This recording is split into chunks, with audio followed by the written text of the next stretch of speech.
Hello friends, law lecture में आप सब लोगों का स्वागत है।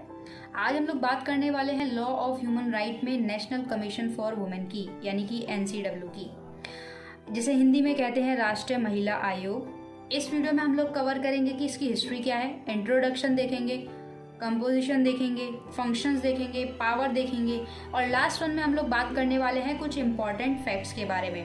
तो वीडियो लास्ट तक ज़रूर देखना, क्योंकि लास्ट में हम लोग बात करेंगे कि राष्ट्रीय महिला आयोग में रिसेंटली क्या क्या किन मुद्दों पर उन्होंने कदम उठाए हैं और बहस की है। तो चलो शुरू करते हैं इस वीडियो को।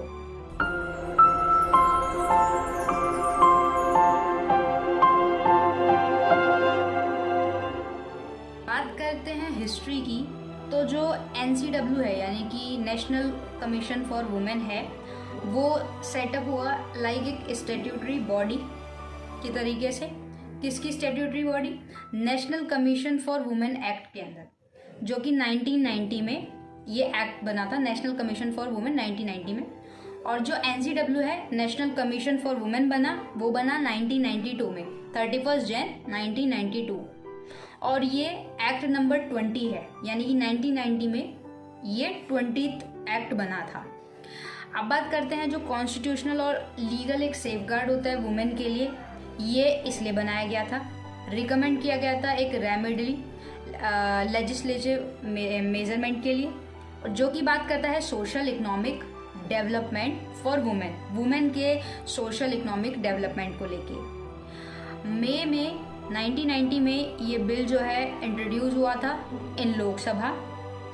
अब इंट्रोडक्शन देखते हैं कि भाई ये जो बिल है वो पास और रिसीव हुआ था 30 अगस्त 1990 में, यानी कि जो इस बिल का प्रपोजल था वो मई में आया था और जो इस बिल को क्या कहते हैं एक पास किया गया था वो 30 अगस्त को हुआ था। अब बात करते हैं विज़न की। तो विज़न किसी भी चीज़ का जानना बहुत ज़रूरी है कि भाई किस विज़न से हुआ। तो ये जो इंडियन वुमेन और secure her in her home and outside, यानी कि जो इंडियन वुमेन है वो घर में भी सेफ रहें, साथ के साथ बाहर भी सेफ रहें। Fully empowerment to access all her right, अपने राइट्स को एक्सेस करा सकें, एंटाइटलमेंट को, और अपॉर्चुनिटी मिले कि वो कंट्रीब्यूट कर सकें इक्वली, उनको जो है लाइफ में इक्वली अपॉर्चुनिटी मिले कि वो कदम से कदम मिला के चल सकें। तो ये एक इसका विजन था। दूसरी बात हम आगे बात करते हैं, जो फर्स्ट कमीशन था वो कॉन्स्टिट्यूट हुआ था 31 जैन 1992 में, जिसमें की चेयरपर्सन थी मिसेस जयंती पटनायक। ये इसकी उस टाइम पे चेयरपर्सन थी। एट प्रेजेंट की बात करूं तो रेखा शर्मा जी हैं, जो 7 अगस्त 2018 में अपॉइंट हुई थी। कंपोजिशन यानी एक स्ट्रक्चर देख लेते हैं कि एनसीडब्ल्यू में क्या क्या है। तो एनसीडब्ल्यू में एक चेयरपर्सन होता है, एक मेंबर सेक्रेटरी होता है और 5 अदर मेंबर होते हैं। अब बात करते हैं कि भाई ये तो होते हैं, बट इनके अपॉइंटमेंट कैसे है, नॉमिनेट कैसे होते हैं। तो जो चेयरपर्सन है उसको अपॉइंट करती है सेंट्रल गवर्नमेंट। जो मेंबर सेक्रेटरी है इसको भी सेंट्रल गवर्नमेंट अपॉइंट करती है। ही शी जो भी होगा, आइदर या तो वो एक्सपर्ट होगा मैनेजमेंट की फील्ड में, ऑर्गेनाइजेशन की फील्ड में, या एक ऑफिसर के उसमें होगा, जो कि इन्हीं 5 मेंबर्स में से एक होगा। अब बात करते हैं जो 5 मेंबर है वो कैसे अपॉइंट किए जाते हैं। तो वो 5 मेंबर सेंट्रल गवर्नमेंट नॉमिनेट करती है, उनकी एबिलिटी के हिसाब से, इंटीग्रिटी के हिसाब से और स्टैंडिंग पावर के हिसाब से। जिन लोगों में एक्सपीरियंस होता है वेरियस फील्ड का, यानी कि लॉ और लेजिस्लेशन का, ट्रेड यूनियन का, एजुकेशन का, एडमिनिस्ट्रेशन का, economic development, social good being, women voluntary organisation, तो जो जिनके पास ये एक्सपीरियंस होता है वो इन 5 मेंबर में अपॉइंट किए जाते हैं। यानी कि इसका स्ट्रक्चर है कैसा है, एक चेयरपर्सन है, एक सेक्रेटरी है और 5 अदर मेंबर हैं। तो हमने ये जान लिया। अब आगे बात करते हैं कि इसके फंक्शंस और पावर क्या क्या है। तो इसके फंक्शन और पावर ये इंक्वायरी और इन्वेस्टिगेट कर सकती है national commission for women. Presentation of report, central government को ये रिपोर्ट जो है प्रेजेंट करती है, जो भी जिस चीज़ पे उसने इन्वेस्टिगेशन की या इंक्वायरी करी, जो क्या कहते हैं वुमेन्स के लिए वायलेट हो रहा है या उन्हें एक्सप्लॉयटेशन किया जा रहा है, तो उस पर जो एक रिपोर्ट बनाती है वो सेंट्रल गवर्नमेंट को हर साल या जिस भी टाइम के हिसाब से वो कमीशन सेंट्रल गवर्नमेंट को वो रिपोर्ट देती है। ठीक है, रिकमेंड करती है, रिकमेंड इफेक्टिव एनकम्प्लॉयमेंट फॉर दो safeguard for enhancing the condition of the women by the union और स्टेट। इन्हेंसिंग भी करती है, रिकमेंड भी करती है। केस ऑफ वायलेशन, कोई केस है ऐसा जिसमें कि वायलेट किया गया है, महिला को बहुत बुरी तरीके से प्रताड़ित किया गया है, तो वो इस करती है। सुमोटो भी ले सकती है, सुमोटो नोटिस भी कर सकती है। इवेल्युएट भी करती है। इवेल्युएट क्या कि जैसे एक्सेस करना progress for development of women के डेवलपमेंट को किस तरीके से डेवलप होना चाहिए, ठीक है। उसके बाद इंस्पेक्शन भी करती है। इंस्पेक्शन कैसे, जैसे जेल में चले जाइए और रिमांड होम जो होते हैं या जहाँ पर वो वुमेन्स को डिटेन करके रखा हुआ होता है, तो वहाँ पे जो NCW है वो इंस्पेक्ट भी कर सकती है। फंडिंग भी कर सकती है, लिटिगेशन या कोई अदर मैटर ऐसा है जहाँ पे फंडिंग की है तो वो भी NCW कर सकती है।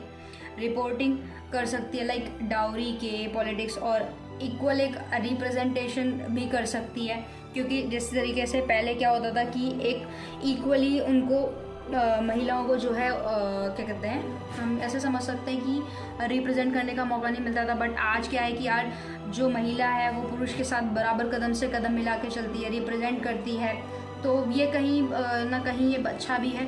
और रिसर्च कर सकती है लाइक प्रमोशनल, एजुकेशनल और exploitation of women for labour work के लिए, जैसे कोई लेबर वर्क के वुमेन होती हैं उसके अगर कोई एक्सप्लॉयटेशन होता है उसके साथ, तो वो सब उसको देखना या उसको वहाँ से बचाना या उसको वायलेट हो रहे हैं उसके राइट, तो वो सारी चीज़ों का जो काम है, जो देख रखा है, वो नेशनल कमीशन फॉर वुमेन करती है।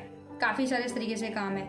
अच्छा, एक चीज़ और है इसमें हमने बहुत बार ये देखा है कि यूट्यूब के माध्यम से अगर बात करूँ तो यूट्यूब पे कई इस तरीके से प्रैंक होते हैं, जो कि कई बार ऐसा होता है कि वो प्रैंक के थ्रू ना एक सोसाइटी में गलत मैसेज भी जाता है।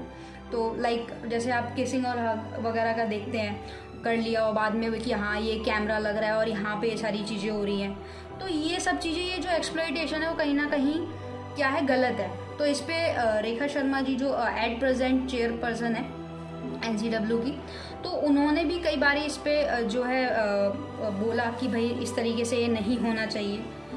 तो ये सारी चीज़ें हैं फंक्शंस और उसके हिसाब से। अब बात करते हैं इस वीडियो के मोस्ट इम्पॉर्टेंट पार्ट पे, जो कि इम्पॉर्टेंट फैक्ट है। जैसे कि 31 जन 1992 में जब ये कमेटी बनी थी, तब वहाँ पे जो पहली कह सकते हैं चेयरपर्सन थी वो जयंती पटनायक थी।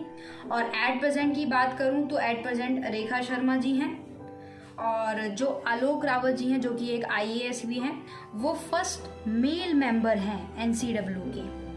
लीगल इंटरवेंशन देख लेते हैं तो एक पारिवारिक महिला लोक अदालत, जिसे PML के नाम से भी जानते हैं, ये is an innovate complaint with the roots and traditional न्याय पंचायत इस तरीके से काम करती है अगर लीगली बात करें।